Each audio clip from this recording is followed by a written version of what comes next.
Today, we'll be getting into the latest regarding Jeff Hardy's release, Naomi, and a new report on Roman Reigns' new direction.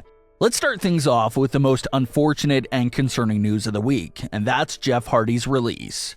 Firstly, Jeff Hardy's release was not your typical budget cut release. We've been seeing WWE cut ties with a lot of top talent for budget cut reasons, but that doesn't appear to be the case here at all. They saw value in Jeff Hardy and obviously wanted to use him on TV, but it appears that his release is connected to that big story from last week, where he didn't look right at the live event and was sent home right after that. It was obvious that Jeff was unfortunately dealing with something again, and that led to his release. WWE just didn't cut ties with him because he was dealing with an issue. Sean Ross of Fightful Report said that WWE offered him help and offered to get him into rehab, but all their help was allegedly not accepted by Jeff Hardy. When all of their help was turned down, it looks like that's when they made the decision to release Jeff Hardy. So it's just a sad and unfortunate story in every way you look at it. First of all, for Jeff Hardy, the human being, to be just struggling with whatever the issue may be is just obviously heartbreaking to see.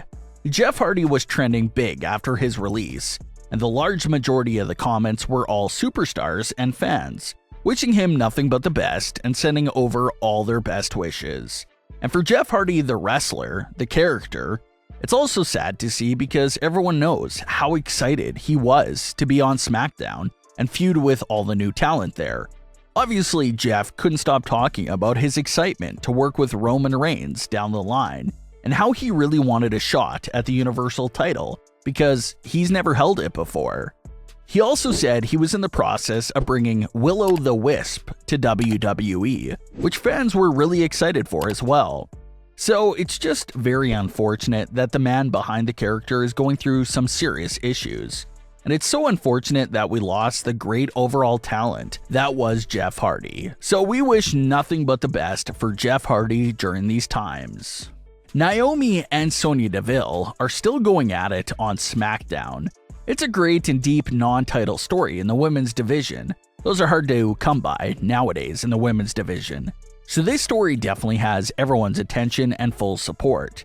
The story so far is that Sonya Deville absolutely has some hatred, jealousy, or envy going on towards Naomi and no one else.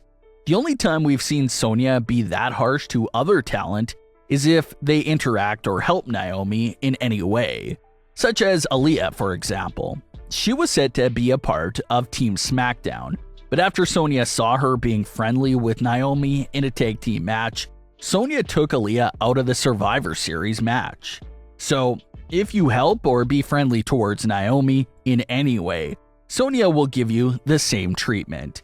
And also, during this feud, there's always a numbers advantage that Sonya has over Naomi. Whenever they meet in the ring, Sonya will bring out Shayna Baszler or someone else to have this numbers advantage over Naomi. So that brings us to the new theory, and that's, what if Naomi finds a permanent partner to stand by her side during this feud? We've seen Naomi briefly team up with superstars like Aaliyah and Sasha Banks, but obviously they don't stick around with Naomi long because they're off doing their own thing. So what if Naomi aligns herself with someone that'll permanently be on her side for this feud with Naomi?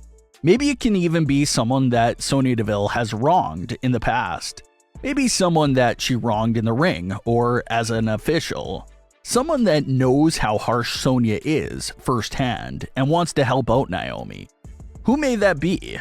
Well, Mandy Rose definitely fits the description perfectly, but obviously she's extremely busy as NXT's Women's Champion, so it can't be her.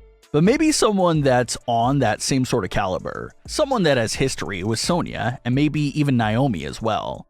So when Sonya plays these games of bringing out other women to help her with Naomi, Naomi would also have someone to back her up against Sonya and her friends.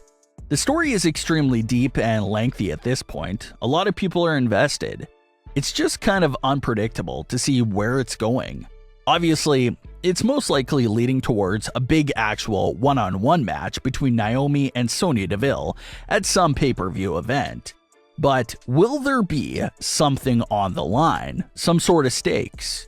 Maybe Sonya's WWE official job versus Naomi's banishment from SmackDown. Possibly something like that. It can be possible. Considering this is your underdog babyface versus a big bad boss heel story, you sort of have to assume that the babyface will win that sort of story. Maybe not win right away, but in the end, the babyface definitely wins in those types of stories. So we'll see what type of ultimate revenge Naomi will get on Sonya at the end of this story. A new report recently came out regarding how WWE views Roman Reigns and how he'll be treated going forward. He's been a champion for nearly 500 days and hasn't suffered a pinfall loss in what seems like an eternity. This is obviously all done by design. The report claims that Roman Reigns is now officially in that role of being this unbeatable force in WWE. Sort of like Brock Lesnar was during the mid-2010s, right after he conquered the Undertaker streak. That was a massive deal and elevated Brock Lesnar to going on this long run where he wasn't pinned for a while and had a 500-plus day title reign himself. So the report basically claims that Roman Reigns is now in that Brock Lesnar sort of role. Brock Lesnar was a heel for the majority of that unbeatable run and did have some dirty tactics, but he never had that much outside help like Roman gets with Jimmy and Jay, and a lot of fans judge Roman's character for that issue. They say that babyface Roman Reigns was slapping around guys like Brock Lesnar, Undertaker, and all these other big stars like it was nothing. But heel Roman Reigns struggles with nearly everyone and needs to cheat to win. And Roman does cheat. He does it a lot, especially during the early days of his current title reign. But he also has his fair share of actual clean victories as well. He beat Cesaro, Rey Mysterio, John Cena, Big E, and more in clean matches that didn't feature outside interference. So even though, yes, he does cheat a lot, he's also capable of still being that unbeatable force by himself. And that's probably what makes Roman Reigns even more scary as an opponent. He can play dirty, there can be outside interference, or he could just straight up dominate you with no help at all. So you never know what side of Roman you'll see. He's a manipulator and a mastermind that always has a plan. So it's hard to prepare for him because obviously you don't know what game plan he'll hit you with. It's interesting and it's a good question to ask. Who is the more scarier opponent to face and plan for? Roman Reigns or Brock Lesnar? But what are your thoughts on today's stories with Jeff Hardy, Naomi, and Roman Reigns? Leave your comments below, don't forget to subscribe with all notifications on, and leave a like if you enjoyed. Thanks for watching, guys.